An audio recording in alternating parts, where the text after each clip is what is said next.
Bonjour tout le monde, aujourd'hui c'est l'interview de Cindy qui va se présenter. On va découvrir son univers, on va comprendre pourquoi elle est là. Et elle a justement suivi notre formation en ligne sur l'hypnose et depuis lors, tu m'as dit tout à l'heure en arrivant que ta vie avait changé. Complètement. Complètement. Tu vas nous expliquer ça. Mais avant tout, est-ce que tu peux un peu nous parler de toi, de ton parcours avant de devenir hypnopraticienne, bien sûr. Donc, moi, je suis éducatrice spécialisée en accompagnement psychoéducatif. Ça fait 20 ans que je travaille dans un hôpital psychiatrique. Depuis 13 ans, plus particulièrement en pédopsie. D'accord. J'ai vraiment côtoyé toutes sortes de personnes, des personnes au parcours de vie complètement cabossé, avec des gros traumas. Je remarque vraiment que les hospices sont très longs et qu'il y a beaucoup de sortes de thérapies. Les gens vont vers plein de sortes de thérapies et que souvent elles sont longues, elles sont chères. Je remarque que parfois le patient n'est pas au centre de la prise en charge et que c'est souvent les besoins du thérapeute qui sont mis en avant, les valeurs du thérapeute. D'accord. Et ce qui m'a poussée à m'intéresser à l'hypnose, c'est une thérapie rapide où le patient est vraiment au centre de sa prise en charge. Ouais. On travaille avec ses valeurs et c'est lui qui fait tout le travail. Effectivement. Et il n'a pas besoin de venir pendant 2, 3, 4, 5 ans. En quelques séances, en peu de séances, c'est réglé. C'est ça. C'est réglé. Selon la pathologie, hein, on Oui, s'entend. évidemment, bien sûr. Il y a toujours des personnes qui veulent consulter, mais que moi je réoriente d'office vers un médecin. Ouais. Il faut connaître ses limites. Bien sûr. Il faut connaître ses limites et Rester dans son domaine de compétences. rester dans son domaine. Et c'est ça en fait qui t'a poussé à t'intéresser à l'hypnose, c'est vraiment cet aspect outil rapide et multifonctionnel. Oui, c'est ça. Ouais. Et surtout, comme je le redis, on travaille avec les valeurs de la personne. Effectivement, en hypnose, la personne est mise au centre. Et de plus en plus de personnes recherchent des nouvelles manières pour se sentir mieux, sortent un petit peu de la médecine traditionnelle, on va dire. Ouais. Et je remarque que ça apporte une aide incroyable. On sent, enfin moi je sens en tout cas que ça te tient à cœur d'aider les autres. 20 ans que tu travailles donc dans le domaine, on va dire, de l'aide à la personne. C'est quel âge? Oui, je vais avoir 42 ans. Donc c'est pour ainsi dire toute ta vie professionnelle hein, quand même. J'ai commencé là-bas, j'avais 21 ans. Et quelles sont tes autres passions et tes autres intérêts en dehors de l'hypnothérapie? Moi, ma passion, c'est ma famille. Je suis très famille. Je viens d'une famille italienne et on habite tous tout près les uns des autres. Et en fait, c'est ma passion, c'est mes hobbies, c'est ma famille. On est tout le temps ensemble. C'est très important pour moi. Voilà, c'est ça. Tout tourne autour d'eux. C'est bien, c'est chouette. T'es maman, du coup? J'ai une petite fille, oui, qui va avoir 12 ans. Ah bah, elle va rentrer à l'école secondaire, là. Je dis pas de bêtises, hein, on y est. Et qui, elle-même, me demandait, pendant ses examens, parce qu'elle a fait son CEB cette année, et elle-même, tous les soirs avant de dormir, « Oh maman, tu me fais un petit peu d'hypnose ». Et ça lui permettait d'être complètement... de relâcher. Ah oui, complètement déstressée quand elle arrivait en examen. Est-ce que tu as une philosophie ou une approche particulière de la vie que tu appliques également dans ta pratique par rapport à l'hypnose, toujours? Ce qui est important pour moi, et dans la vie privée et au travail, c'est vraiment de créer un lien sécure avec les gens. Ouais. J'aime bien que les gens se sentent en sécurité, j'aime bien que les gens se sentent en confiance, et que ce soit dans mon travail de salarié, que ce soit dans mon travail d'hypnose. Je veux être vraie, je veux que les gens voient qui je suis. D'ailleurs, j'ai choisi d'accueillir les patients chez moi, dans mon salon. J'ai une pièce, je pourrais faire une pièce, un petit cabinet. C'est ça, isolé, tu veux dire, de ton cadre familial. J'ai pas envie. Je veux vraiment être entière, être bienveillante. Dans ma philosophie, et pareil, que ce soit pour le privé ou pour le travail, toujours renforcer les gens, toujours aller chercher le positif. C'est bien, c'est chouette. Vraiment faire du renforcement positif, c'est la base de tout, que ce soit en amitié, en famille, que ce soit au travail. On se montre tel qu'on est, pas besoin de mettre de masque, on est au naturel et les personnes qui viennent faire nous forcément seront bien à l'aise. Voilà. Ah mais c'est bien, c'est intéressant comme approche. Est-ce que tu as, on parle d'approche ici, de recevoir déjà du monde et tout dans ton salon, une expérience à nous partager, une anecdote marquante par rapport à ton parcours ici d'hypnopraticienne? J'ai pas vraiment d'anecdote marquante, mais tout est marquant, en fait. Tout. Moi, tout me marque. À chaque séance, quand le patient part de chez moi, ça me marque. Parce que tout fonctionne. Peu importe le bagage que le patient vient déposer, ça peut, que ce soit une phobie, que ce soit des gros traumas, tout fonctionne. C'est ça. Et ils se sentent d'office biais. Donc moi, ça me marque à chaque fois. Arriver à concevoir cette transformation en une, deux ou trois séances, et des fois, ça me marque. C'est incroyable. On s'en rend compte, effectivement. Marque. On va un peu parler d'ailleurs de l'hypnose en soi, du métier d'hypnothérapeute. Mais avant ça, on va parler aussi de la formation que tu as suivie. Donc c'est une formation que j'ai personnellement enregistrée en ligne, que tu as suivie donc sur le site internet. Avant même de parler de la formation, qu'est-ce qui t'a attiré dans cette formation en ligne sur l'hypnose? Qu'est-ce qui t'a attiré? Au risque de me répéter, donc, je cherchais vraiment des manières d'aider efficacement et rapidement les gens. Je ne voyais que l'hypnose. D'accord. Il y a d'autres techniques, mais voilà. Moi, en tout cas, je me retrouvais vraiment dans l'hypnose. Je n'avais pas le temps d'aller... de me rendre à des formations, de caler soir, semaine. Parce en présentiel, tu veux dire? Présentiel, comme je les propose aussi en présentiel, effectivement. Pour moi, c'était compliqué. Et moi, j'aime bien d'apprendre un peu toute seule et à mon rythme. Et donc, ce qui m'a poussée dans cette relation en ligne, dans cette formation en ligne, c'est tu avances à ton rythme. Voilà, moi, j'ai fait pendant 2 semaines, jour et nuit. Oui, tu disais tout à l'heure. Jour et nuit, j'ai pas lâché. Parce que j'avais peur d'avoir un goût de trop peu en venant en présentiel, moi. J'avais peur de rentrer chez moi en me disant « Ah, il me manque la suite et je dois attendre une semaine. » Oui, effectivement. Quand on est en présentiel, il y a ce côté, il faut attendre, on est tributaire finalement du formateur qui va amener la matière, etc. Et en ligne, toi, tu as trouvé tout un contenu. Voilà, et alors, tu dis 15 jours, 2 semaines, un jour et nuit.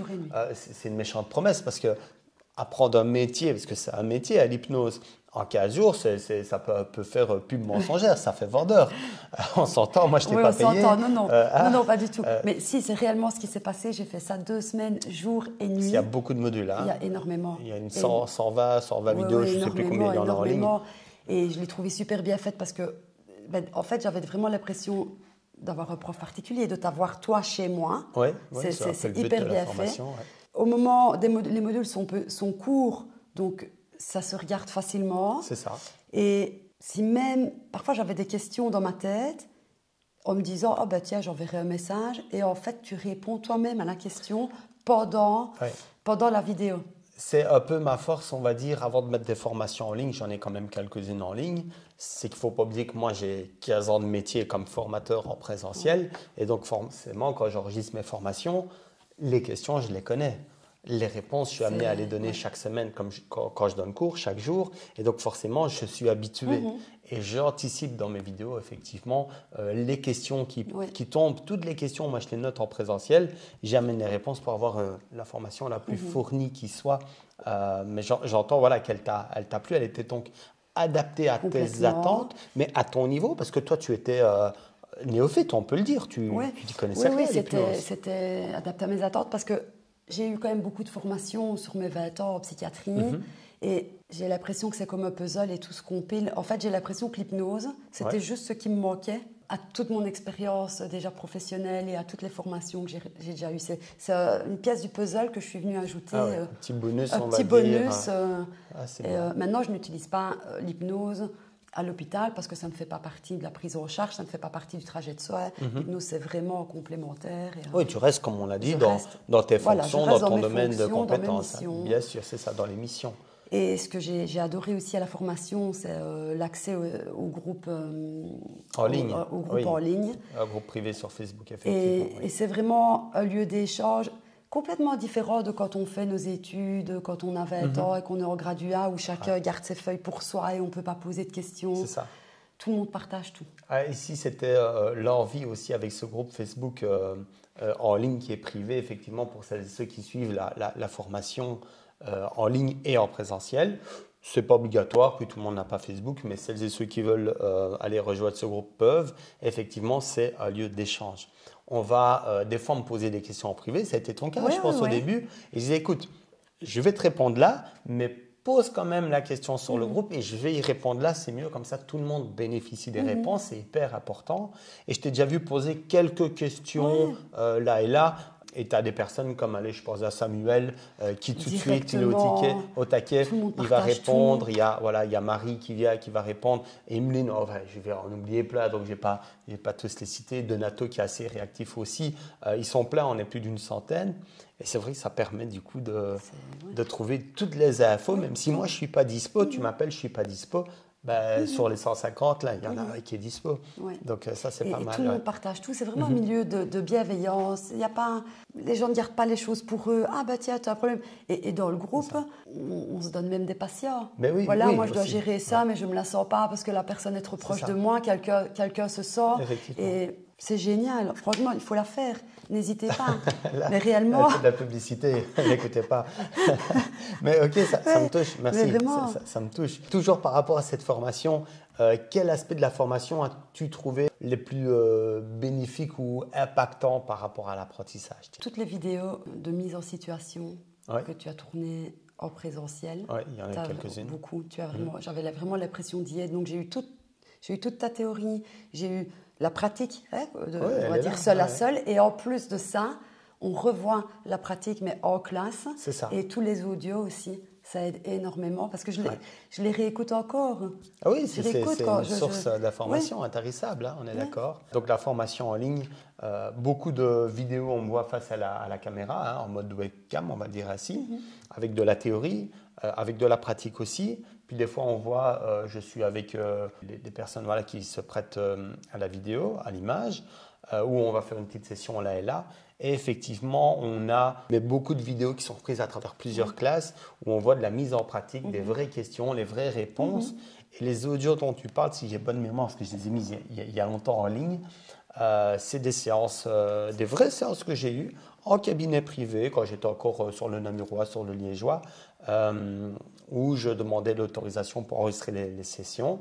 Et on a donc vraiment des thèmes, je ne sais pas moi, manque de confiance. Et on a vraiment la session de A à Z avec moi qui pose des questions, qui commence. Et ça permet de vivre un peu comme si tu étais ma stagiaire en stage. C'est ça. Est-ce que tu peux, toi, partager un exemple concret de comment la formation, elle a influencé ou plutôt transformé ta pratique de manière générale? Déjà un exemple concret, il y a quelques mois, j'étais salariée et maintenant je suis indépendante complémentaire, donc je suis hyper fière de moi, vraiment. Tu peux, félicitations. Je ne pensais pas un jour dans ma vie me lancer dans quelque chose de nouveau, je ne pensais pas du tout... Voilà, moi j'ai été élevée où on a un travail et on garde son travail le même jusqu'à la fin de ta vie. Et donc, à un moment donné, tu as l'impression d'avoir fait le tour, même si j'adore mon boulot et je ne le lâcherai jamais, je garderai toujours en complémentaire. J'avais besoin d'une flamme, d'un truc en plus pour me remotiver. Et ça a changé ma vie. J'ai retrouvé de la motivation dans tout. Même dans mon boulot de salarié, je suis hyper motivée aussi parce que sur le côté, j'ai ça. Je me sens beaucoup plus calme aussi.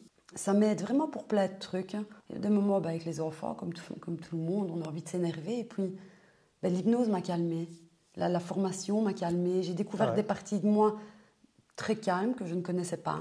Et oui, ça a vraiment influencé ma vie de manière positive. C'est chouette. Vraiment. Félicitations. Merci. Et alors, tu dis, parce que quelques mois, etc., mais ce n'est pas clair comme chiffre, il y a combien de mois que tu as commencé la formation en hypnose? J'ai commencé la formation au mois d'avril. Et là, on est au milieu du mois d'août. Au milieu du mois d'août. Donc, de cette année toujours. De cette année, la formation est complètement rentabilisée. Donc, tu l'as suivi milieu avril, c'est ça? Jusqu'à fin avril. Fin avril, tu disais, sur 15 jours dedans. Donc, on va compter mai, juin, juillet. Et là, on est à mi-août. Ça fait 3 mois et demi. Et mon agenda est full.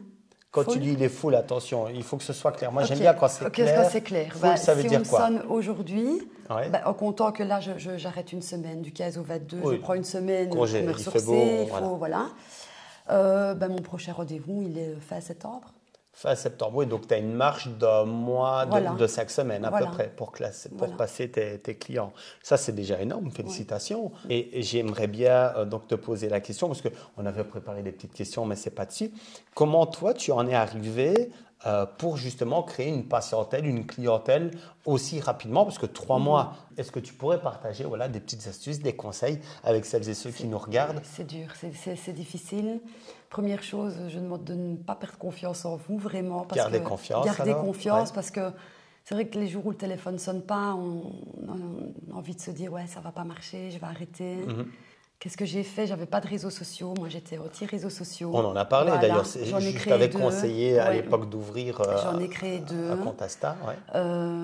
Que mon entourage a partagé. C'est ça. Alors j'ai été en catastrophe chez ma petite cousine hein, pour m'apprendre comment ça fonctionne. C'est les plus jeunes. Bah oui, c'est les plus jeunes qui vont Donc nous apprendre. elle m'a aidée. Il y a eu la pub au niveau d'Espace Coach aussi. Oui, on a fait une pub sur à des noms de domaine. Voilà. Effectivement, on a fait un article sur un site. Voilà. Et alors, ici, les bienfaits de l'article, c'est que contrairement aux pubs, Facebook, etc., qui sont provisoires, je veux dire, on va faire une pub, mais après, Et il faut payer on sur paye Facebook, tous les mois. Voilà. C'est pas quelque chose de durable. Ici, écrire un article, c'est posé, c'est là. Quelqu'un va faire une recherche sur Google et il y a des chances, parce qu'on est bien référencé, de tomber effectivement sur ton profil, voilà, comme hypnopraticienne. Ouais. J'ai été déposer des cartes de visite aussi dans les pharmacies. Ouais. J'en ai donné à mon médecin traitant. Et voilà, du bouche à oreille, ça a commencé. Puis j'ai eu les amis des amis. Et puis voilà, les gens sont à chaque fois contents. C'est eux qui font le travail, donc ils sont fiers d'eux, ils sont contents. Et donc ils partagent, ils en parlent. Voilà. J'ai vraiment tous les conseils parce que tu fais une vidéo bonus aussi dans la formation où tu donnes vraiment plein de conseils et où tu dis vraiment gardez confiance en nous. En vous, vous avez tous les outils nécessaires et c'est vrai. C'est vrai, ne perdez pas confiance, gardez votre objectif et vous arriverez à l'atteindre, il n'y a pas de souci. Bien sûr. En 3 mois ici, c'est, j'allais dire chapeau, mais effectivement, à celles et ceux qui nous regardent, quand on se met dans une nouvelle discipline, voilà, moi je fais de l'hypnose depuis des années, je fais aussi de la massothérapie, j'ai étudié ça il y a quelques années, je fais d'autres activités. Quoi que je fasse, je vais y mettre toute mon âme. C'est vraiment tout mon amour, toute mon âme.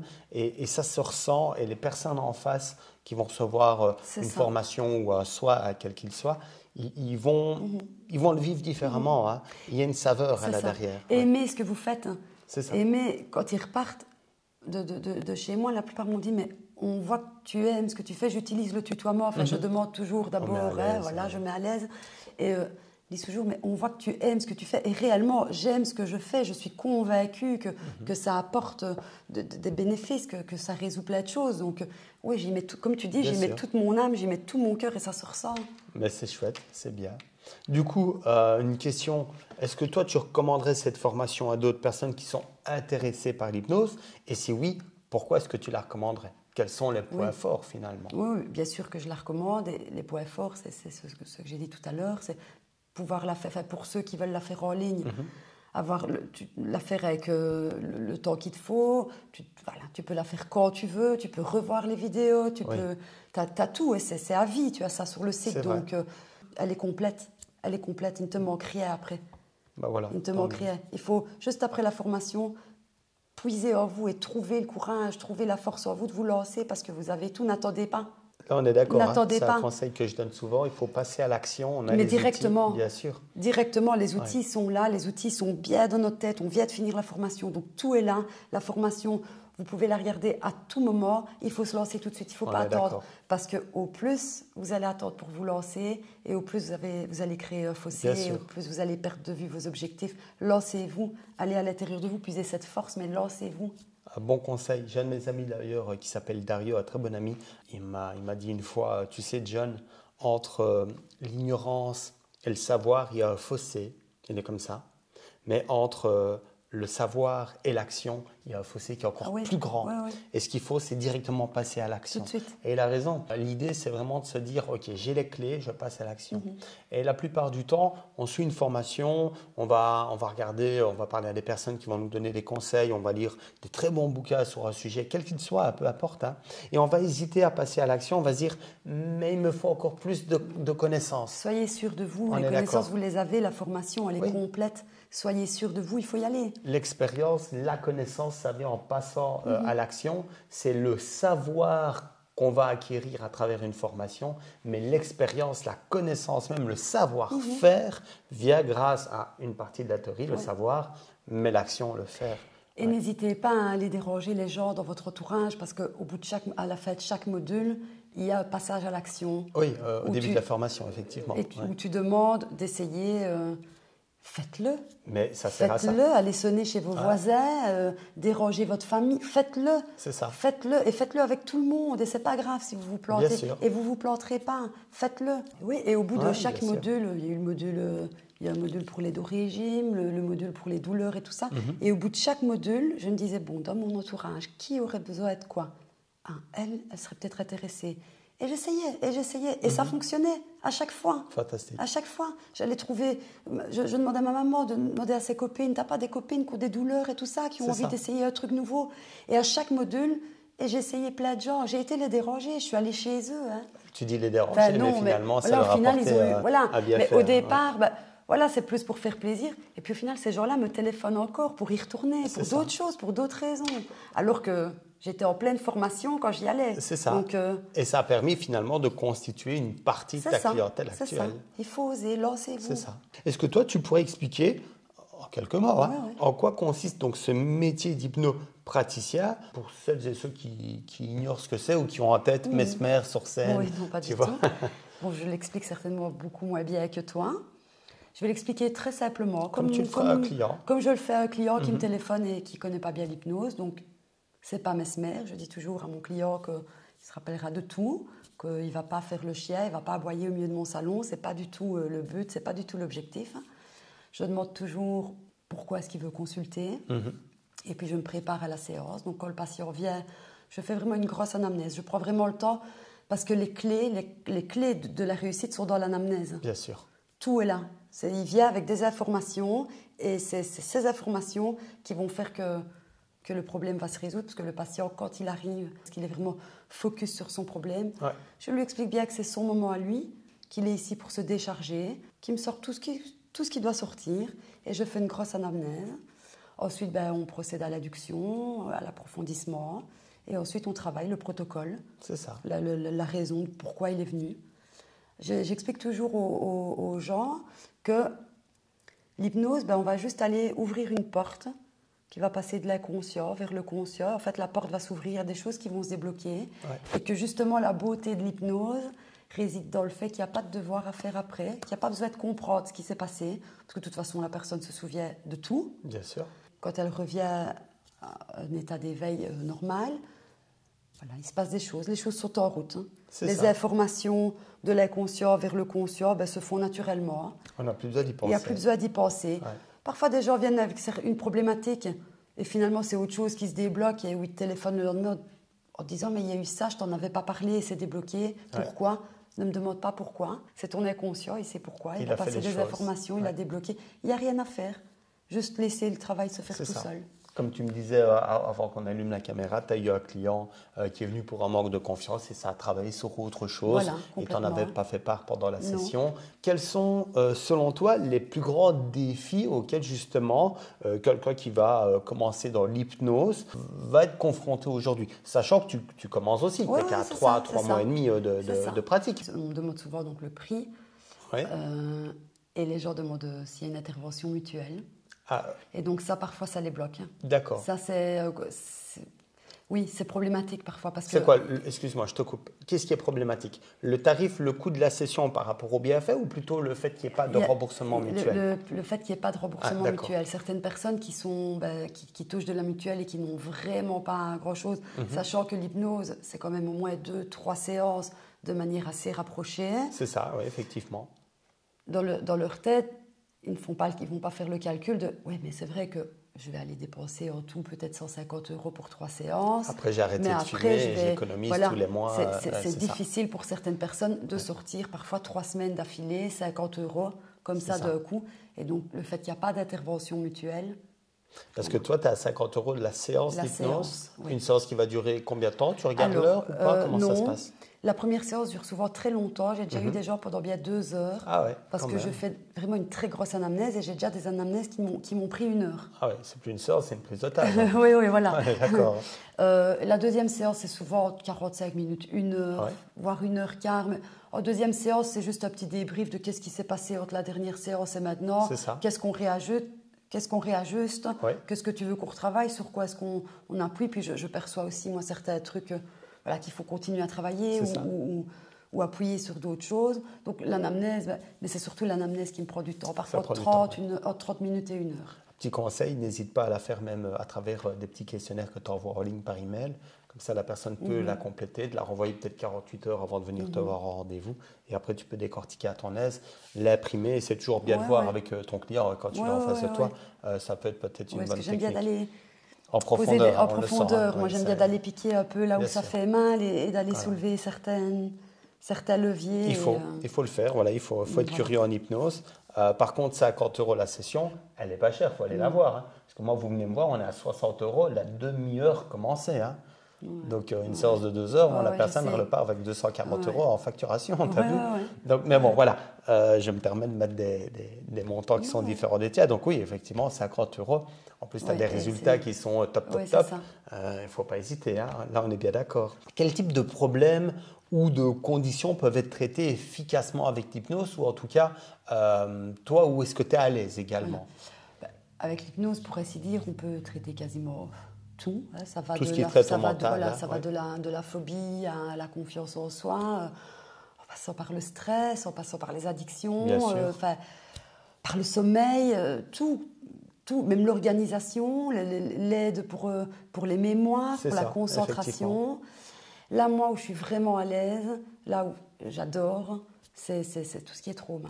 J'adore travailler avec les traumas, parce que voir vraiment la personne arriver avant, puis la revoir après la séance et la revoir une semaine après, voir déjà cette personne qui a changé. Voilà, moi, c'est vraiment tout ce qui est trauma, tout ce qui est confiance en soi, tout ce qui est stress, anxiété. Ça, c'est vraiment mon truc. Tu es à l'aise là-dedans? Oui, je suis vraiment très à l'aise là-dedans. Le fait de voir donc quelqu'un arriver qui ne va pas bien, toi, c'est ça, c'est la différence, c'est ce côté elle va mieux. Voilà. Ça t'apporte quelque chose à toi finalement de voir quelqu'un partir? Bien sûr, parce qu'au bout de 20 ans en psychiatrie, où parfois je ne vois pas spécialement de différence, de changement. Je vois vraiment des gens qui sont très mal. Et puis, à un moment donné, ils vont bien, et puis à un moment donné, ils reviennent, parfois 6 mois, 1 an, 2 ans plus tard. Parfois, ça enlève un peu de motivation. Et là, tout de suite, à la semaine d'après, j'ai déjà une autre personne. C'est ça. Donc, quand tout à l'heure, tu disais il y a des thérapies qui sont longues, qui existent depuis des années, des siècles, qui sont mises en place et qui fonctionnent pas si bien que ça, tu peux faire allusion, on ne va pas citer, à certaines pratiques. Et en comparaison, l'hypnose, boum, 2, 3, 4 heures de séance au grand total, donc réparties sur 3 ou 4 sessions, on a réglé le problème. C'est ça. Comparé à des fois 5, 10 ans de traitement, tu en fais le témoignage. J'aime bien de ne pas faire du même que ce qui a déjà été fait. Donc quand le patient vient, je lui demande toujours qu'est-ce qu'il a déjà fait comme thérapie. Est-ce qu'il a déjà vu des médecins, ou est-ce qu'il a déjà vu des psys, ou est-ce qu'il a fait d'autres thérapies, peu importe. Et je me dis, si c'est pour faire du même, si c'est pour le remettre en cabinet derrière un bureau et l'écouter pendant 2 heures et dire oui, je ne veux pas. On a fait ça, pour cette personne, ça n'a pas fonctionné, donc on fait autre chose. Chaque personne a un praticien qui lui correspond quelque part, ça c'est certain. Bien sûr. Qu'est-ce que toi tu donnerais comme conseil à quelqu'un qui envisage de se lancer dans une carrière justement d'hypnopraticien? Qu'est-ce que tu donnerais comme conseil? Mis à part de se faire confiance. Se faire confiance, ça c'est important. Et rester vraiment à l'écoute de la personne qui vient chez vous. Les personnes, ils ont vécu des traumas, ils ont vécu plein de choses pas chouettes, ils ont des passés compliqués pour beaucoup. Et soyez vraiment à l'écoute et revalorisez les gens, revalorisez-les, écoutez-les, voyez le positif, tirez le positif en eux. J'ai un exemple concret, pas que j'ai vécu là en hypnose, mais que je vis dans ma pratique professionnelle, là où je suis salariée. J'ai travaillé pendant des années avec des délinquants, j'ai travaillé pendant des années avec des gens auteurs de violences sexuelles. Et vraiment, arriver à travailler avec les personnes en vous disant, c'est une personne, si elle en est arrivée là, c'est parce qu'il y a eu des choses dans sa vie qui a fait que la personne en est arrivée là. Même si ce sont des faits très graves qui sont peut-être inconcevables pour vous, sortez de vos a priori. N'oubliez jamais que devant vous, il y a un humain qui a vécu des choses. Qui est en souffrance. Qui est en souffrance. Et si même il a commis des choses inacceptables pour vous, S'il les a commis, c'est qu'il y a eu quelque chose dans sa vie qui sûr. fait qu'il en est arrivé là. Donc, sortez de vos appréhensions, sortez de tout ça et allez rencontrer la personne, allez rencontrer son cœur, allez rencontrer son âme, allez rencontrer son problème. Soyez en empathie, fusionnez à la limite, j'ai envie de dire. C'est important. J'en parlais avec des praticiens, pas forcément en hypnose, des praticiens de manière générale il y a quelque temps. Et on parlait justement des cas qu'on pouvait avoir, des cas cliniques. Et effectivement, des fois, on va voir des individus qui vont se présenter à nous, qui ont eu des troubles pathologiques énormes, des traumas, comme tu disais tout à l'heure, quand ils étaient enfants. Traumas complexes. Il y a eu eux dans la petite enfance, ils se sont fait abuser, ils ont été violentés, ils ont été battus, etc. Et donc, forcément, en grandissant, ils vont déployer certaines, avec des séquelles, certaines façons de vivre qui leur semblent plus ou moins appropriées. Et c'est vrai que tout le monde mériterait, en tout cas, d'être pris en main, voilà, d'avoir une deuxième chance et d'être pris en main, même au niveau du mental, pour se délivrer de quelque chose voilà, d'aussi horrible. Et des fois, et ça c'est déjà vu, grâce à des séances d'hypnose avec des scripts de régression, comme on voit en formation, on va pouvoir voilà, faire disparaître des traumas et on a des individus qui vont se porter beaucoup mieux et pouvoir se remettre, on va dire, je mets des guillemets, dans le droit chemin. Et ça, c'est vraiment très agréable. Un patient m'avait téléphoné une fois pour une addiction au sucre. Et téléphone, ok, addiction au sucre. Et je questionne quand même. Il n'y a que l'addiction au sucre ou voilà, tu as eu peut-être un parcours de vie parfois difficile parce que quand on se remplit de quelque chose, il y a des choses derrière. Oui, c'est pas juste je suis addict au sucre. Oui, j'ai eu 2-3 traumas, ok. Ben, on va travailler ça. C'est ça. À la base, sa demande, c'était l'addiction au sucre. Et je lui ai clairement expliqué. Si on fait l'addiction au sucre maintenant, c'est comme si tu allais avec une jambe cassée à l'hôpital et on te met un sparadrap. Ta jambe, elle ne va pas se réparer. Donc, je dis, on a travaillé le trauma. En une séance, c'était réglé. Un parcours de vie un peu comme celui qu'on vient de décrire. Une personne qui était vraiment dans un schéma familial. En une séance, elle a coupé ce schéma. Et puis, on est arrivé la séance d'après. J'ai refait 2 séances d'addiction au sucre. Ouais. Mais la séance d'addiction au sucre, à la limite, elle l'a fait pour se rassurer parce que entre la première séance où elle a travaillé ses traumas et où elle a symboliquement coupé avec son schéma familial, c'est déjà il n'y avait quasiment plus de sucre. Le script de la régression est fort, celui où on va dans la pièce, la libération, le pardon. C'est très fort. C'est puissant. Bien sûr, c'est des scripts qu'on voit dans la formation, comme ça vous savez. Mais effectivement, la plupart du temps, quand on se nourrit comme ça, voilà, ici tu parles de sucrerie, oui, ok, on se nourrit, mais est-ce qu'on se nourrit parce qu'on a faim ou est-ce qu'on a faim, mais de quoi? De nourriture, d'énergie, des fois il y en a, ils mangent parce qu'ils s'ennuient, et ici des fois on mange parce qu'on va associer ça à une tendresse. Alors oui, on va manger sucré pour avoir ce réconfort, cette douceur, cet amour qu'on n'a peut-être pas eu quand on était plus jeune ou même maintenant à l'âge adulte, on s'entend. Et l'hypnose va permettre de désamorcer beaucoup de situations. Mais la plupart du temps, même si on n'a pas glané beaucoup d'informations à l'anamnèse, sous état hypnotique, on va dire à la personne, ok, maintenant, on va remonter à la source du problème. Maintenant, on va faire ceci. Maintenant, tu vas me dire ce qui génère ce problème-là chez toi. Et même si on n'a pas eu de façon consciente, sous état hypnotique, la personne va il se rappelle parfois de certains détails qui leur a posé problème et ils débloquent d'un coup la situation. C'est eux qui font le travail. C'est top. Félicitations en tout cas pour ton parcours. Est-ce que tu voulais ajouter quelque chose d'autre ici, parce que je t'ai posé quelques petites questions? Non, c'est tout. Ça me semble complet. Voilà. Encore merci. Avec plaisir. Rappelons peut-être ta région. Donc, tu es en province de Liège de manière générale. Moi, j'habite Saint-Nicolas. Voilà. Donc, je reçois à domicile. Je peux me déplacer. Si les gens ne savent pas se déplacer, j'ai des clients sur Warem qui ne savent pas se déplacer, donc ça ne me dérange pas. D'accord. Mais voilà, c'est Liège, Saint-Nicolas, Grasse-Ologne. Voilà, on est sur le Grand Liégeois. Sur le Grand Liégeois, Ok. Ben voilà, c'est pas mal, c'est bien. Je te remercie d'avoir pris le temps de venir, de répondre à ces questions. Merci à toi. Et j'espère qu'à travers ton témoignage, plusieurs choses. Déjà que beaucoup vont s'ouvrir et se tourner vers l'hypnose parce que c'est un chouette métier. Alors que vous formez avec moi ou autre part, moi ça m'est égal, mais formez-vous à l'hypnose parce que c'est un chouette outil. À ça, on est d'accord. Et j'espère aussi que ça pourra désamorcer certaines appréhensions de certains et de se dire, allez, finalement, pourquoi pas donner sa chance à l'hypnose pour se tourner vers un mieux-être. C'est top. Merci beaucoup, Céline. Merci à toi.